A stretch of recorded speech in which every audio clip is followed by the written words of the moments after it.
Welcome back to my channel. আশা করি সবাই ভালো আছো, সুস্থ আছো আর আনন্দে আছো। তো ক্লাস 10-এর সিলেবাস মোটামুটি টেক্সটের দিকটা, গ্রামার পোর্শন বা এগুলো না, অনেকটাই কমপ্লিট। তাই আমি ভাবলাম এবার কিছু ক্লাস 12টার দিকে একটু নজর দিই। তো ক্লাস 12-এরও বেশ কিছু হয়েছে, বাট অনেকটাই বাকি। তো আজকে আমি একটা পূর্ণাঙ্গ পাঠ দেব সুভাষ মুখোপাধ্যায়ের আমার বাংলা যে অংশটা আছে, পূর্ণাঙ্গ সহায়ক গ্রন্থ, তার গারো পাহাড়ের নিচে গল্পটা আজকে একটা পূর্ণাঙ্গ পাঠ দেব। তারপরে তো প্রশ্নোত্তর আছে। তো চলো শুরু করা যাক। গারো পাহাড়ের নিচে। চৈত্র মাসে যদি কখনো ময়মনসিং যাও, রাত্রিরে উত্তর শিয়রে তাকাবে, দেখবে যেন এক রাজ ধোঁয়াটে মেঘে কারা আগুন লাগিয়ে দিয়েছে। ভয় পাবার কিছু নেই, আসলে ওটা মেঘ নয়, গারো পাহাড়। গারো পাহাড়ে যারা থাকে বছরের এই সময়টা তারা চাষবাস করে। তাদের হাল নেই, বলদ নেই, তাছাড়া পাহাড়ের ওপর তো শুধু গাছ আর পাথর, মাটি কোথায় যে চাষ করবে। তবু তারা ফসল ফলায়, নইলে সারা বছর কি খেয়ে বাঁচবে। তাই বছরে এমনি সময় শুকনো ঝোপে ঝাড়ে তারা আগুন লাগিয়ে দেয়। সে কি যে সে আগুন, যেন রাবণের চিতা জ্বলছে তো জ্বলছেই। বছরের এমনি সময় যেন বন জঙ্গলের গাছপালারাও ভয়ে শুকিয়ে কাঠ হয়ে থাকে। জঙ্গলে যখন আগুন লাগে তখন হয় মজা। বনের যত দুর্ধর্ষ জানোয়ার প্রাণ নিয়ে পালাই পালাই করে। বাঘ, অজগর, হরিণ, শুয়োর যে যেদিকে পারে ছোটে। আর পাহাড়ি মেয়ে পুরুষরা সেই সুযোগে মনের সুখে হরিণ আর শুয়োর মারে। তারপর সন্ধেবেলা শিকার সেরে গোল হয়ে ঘিরে নাচ আর গান। এদিকে আস্তে আস্তে গোটা বন পুড়ে ছাই হয়ে যায়। পাথরের ওপর পুরু হয়ে কালো পড়ে কালো ছায়ের পলেস্তারা। তার ওপরে বীজ ছড়াতে যা সময়। দেখতে দেখতে সেই পোড়া জমির ওপর সবুজ রং ধরে, মাথা চারা দেয় ধান, তামাক আর কত ফসল। আমরা এই লোকগুলোর এক কাছে থেকেও পর। শুধু জানি উত্তর দিকের আকাশটা বছরের শেষে একবার দপ করে জ্বলে ওঠে। দূরের আশ্চর্য মানুষগুলো তারপর কখন যে মেঘের রঙে মিলিয়ে যায় তার খবর রাখি না। কাছাকাছি গিয়েছিলাম একবার। গারো পাহাড়ের ঠিক নিচেই সুসং পরগনা, রেল লাইন থেকে অনেকটা দূরে। গাড়ি যাবার যে রাস্তা, সে রাস্তায় যদি কখনো যাও কান্না পাবে। তার চেয়ে হেঁটে যেতে অনেক আরাম। সুসং শহরের গা দিয়ে গেছে সোমেশ্বর নদী। শীতকালে দেখতে ভারী শান্তশিষ্ট। কোথাও কোথাও মনে হবে হেঁটেই পার হই। কিন্তু যেই জলে পা দিয়েছ অমনি মনে হবে যেন পায়ে দড়ি দিয়ে কেউ টেনে নিয়ে যাচ্ছে। স্রোত তো নয়, যেন কুমিরের দাঁত। পাহাড়ি নদী সোমেশ্বরী, সর্বদা যেন রেগে টং হয়ে আছে। তার চেয়ে ফেরি আছে, গরু ঘোড়া মানুষ একসঙ্গে দিব্যি আরামে পার হও। হিন্দুস্তানি মাঝির মেজাজ যদি ভালো থাকে, তোমার কাছ থেকে দেশ বিদেশের হালচাল জেনে নেবে। নয়তো গর্ব করে বলবে তার যে বিহারি মনিব, বাংলার সব ফেরিঘাটেরই সে মালিক। পাহাড়ের নিচে যারা থাকে তারা আমাদেরই মতো হাল বলদ নিয়ে চাষাবাদ করে। মুখ চোখে তাদের পাহাড়ি ছাপ। হাজং, গারো, কোচ, বানাই, ডালু, মারগান এমনি সব নানা ধরনের জাত। গারোদের আলাদা ভাষা। হাজং ডালুদের ভাষা যদিও বাংলা, কিন্তু তাদের উচ্চারণ আমাদের কানে একটু অদ্ভুত ঠেকে। ত কে তারা ট বলে, ট কে ত। আবার ড কে তারা বলে দ, আর দ কে ড। প্রথম শুনলে ভারী হাসি পাবে। ভাবো তো, তোমার কাকার বয়সের একজন হৃষ্টপুষ্ট লোক দুধকে ডুড বলছে, তামাককে টামাক। এ অঞ্চলে গারোদের ঘর দূর থেকে দেখলেই চেনা যায়। মাচা করে ঘর বাঁধা, মাচার উপরে যেখানেই শোয়া সেখানেই রান্না বান্না সবকিছু।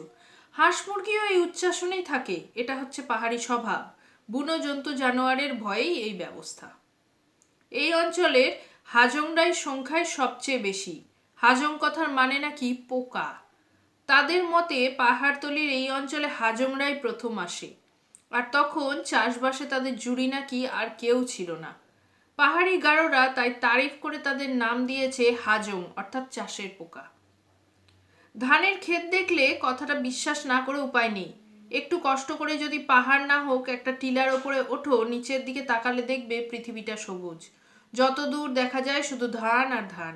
একটা সীমাহীন নীল সমুদ্র যেন আহ্লাদে হঠাৎ সবুজ হয়ে গেছে। এত ফসল, এত প্রাচুর্য, তবু কিন্তু মানুষগুলোর দিকে তাকালে মনে হয় জীবনে তাদের শান্তি নেই। একটা দুষ্টু শনি কোথাও কোন আনাচে যেন লুকিয়ে আছে। ধান কাটার সময় বাড়ির মেয়ে পুরুষ সবাই কাস্তে নিয়ে মাঠে ছুটবে। পিঠে আটি বাঁধা ধান নিয়ে ছোট ছোট ছেলের দল কুঁজো হয়ে খামারে জুটবে। কিন্তু মাঠ থেকে যা তোলে তার সবটা ঘরে থাকে না। পাওনা গন্ডা আদায় করতে আসে জমিদারের পাইক বরকন্দাজ। সে এক মজার ধাঁধা। তখন তারা গালে হাত দিয়ে যেন বলে, বড়ই ধাঁধায় পড়েছি মিতে, ছোটবেলা থেকে রয়েছি গ্রামে। বারবার ধান বুনে জমিতে, মনে ভাবি বাঁচা যাবে আরামে। মাঠ ভরে যেই পাকা ফসলে, সুখে ধরি গান ছেলে ভুরোতে। একদা কাস্তে নি সকলে, লাঠির আগায় পাড়া জুড়োতে, তারপর পালে আসে পেয়াদা। খালি পেটে তাই লাগছে ধাঁধা। গায়ের আল বাঁধা রাস্তায় লোহার খুল লাগানো নাগরায় শব্দ হয় খট খটা খট। দূর থেকে বাঁশের মোটা লাঠির ডগা দেখা যায়। ছোট ছোট ছেলের দল ভয়ে মায়ের আঁচল চেপে ধরে। খিটখিটে বুড়িরা সাপ শূন্যি দিতে থাকে। জমিদারকে টঙ্ক দিতে গিয়ে চাষিরা ফকির হয়। 50-60 বছর আগে এই অঞ্চলে জমিদারের একটা আইন ছিল, তাকে বলা হতো হাতি ব্যাগার। জমিদারের বেজায় শখ হাতি ধরার। তার জন্য পাহাড়ে বাঁধা হবে মাচা। মাচার ওপর সেপাই সন্ত্রী নিয়ে নিরিবিলিতে বসবেন জমিদার। সেই সঙ্গে পান থেকে চুন না খসে তার ঢালাও ব্যবস্থা। আর প্রত্যেক গাঁ থেকে প্রজাদের আসতে হবে নিজের নিজের চাল চিরে বেঁধে। যে জঙ্গলে হাতি আছে সেই জঙ্গল বের দিয়ে দাঁড়াতে হবে। ছেলে হোক বুড়ো হোক কারো মাপ নেই। যারা হাতি বের দিতে যেত তাদের কাউকে সাপের মুখে, কাউকে বাঘের মুখে প্রাণ দিতে হতো। মানুষ কতদিন এসব সহ্য করতে পারে? তাই প্রজারা বিদ্রোহী হয়ে উঠল। গোড়াচাঁদ মাস্টার হলেন তাদের নেতা। চাকলায় চাকলায় বসলো মিটিং। কামারশালায় তৈরি হতে লাগলো মারাত্মক অস্ত্রশস্ত্র। শেষ পর্যন্ত জমিদারের পল্টনের হাতে প্রজাদের হার হলো। কিন্তু হাতি ব্যাগার আর চলল না। এখনো চৈতন্যনগরে হিঙ্গুরকোনায় গেলে খগ মোড়ল, আমুত মোড়লের বংশধরদের মুখে বিদ্রোহের গল্প শোনা যায়। থুরথুরে বুড়ো যারা, তারা দুঃখ করে বলে, সেকালে সর্ষের ক্ষেতে আমরা লুকোচুরি খেলতাম। মাঠে এত ধান হতো যে কাকপক্ষীও অরুচি ধরত। গোয়ালে থাকতো 60-70টা গরু, নর্দমায় দুধ ঢালাই হতো। আর এখন এক ফোঁটা দুধের জন্য পরের দুয়ারে হাত পাততে হয়। একটা কথা আগে থেকে বলে রাখি, ও অঞ্চলে যদি কখনো যাও, ওরা তোমাকে বাঙাল বলবে। চটে যেও না যেন। বাঙাল মানে বাঙালি। বাংলাদেশে থাকলেও ওদের আমরা আপন করে নিইনি, তাই ওরাও আমাদের পরপর ভাবে, অথচ আমরা সবাই বাংলাদেশেরই মানুষ। যাই হোক, অনেকের মনে হবে রিডিংটা কেন, তো আমার রিডিংটা দেওয়ার একটাই কারণ যে অনেক সময় কি হয়, বিশেষ করে পরীক্ষার আগে সব কিছু ধরে ধরে আর রিড করার টাইম থাকে না। তখন যদি এই অডিওগুলো শোনো না, খুব কাজে লাগে গল্পের মতো। আর এমনি যারা গল্প শুনতে ভালো লাগে, ভালোই লাগবে। তাই এটা এরপর পরপর তোমরা কোয়েশ্চেন আনসার পাবে। তো হোপ এটা তোমাদের ভালো লাগবে। আর যদি ভালো লাগে please like, share and comment করো। যা কিছু জিজ্ঞাসা, যা কিছু বলার অবশ্যই কমেন্টে সেটা মেনশন করো। দেখা হবে নেক্সট ব্লগে। ততক্ষণ টাটা।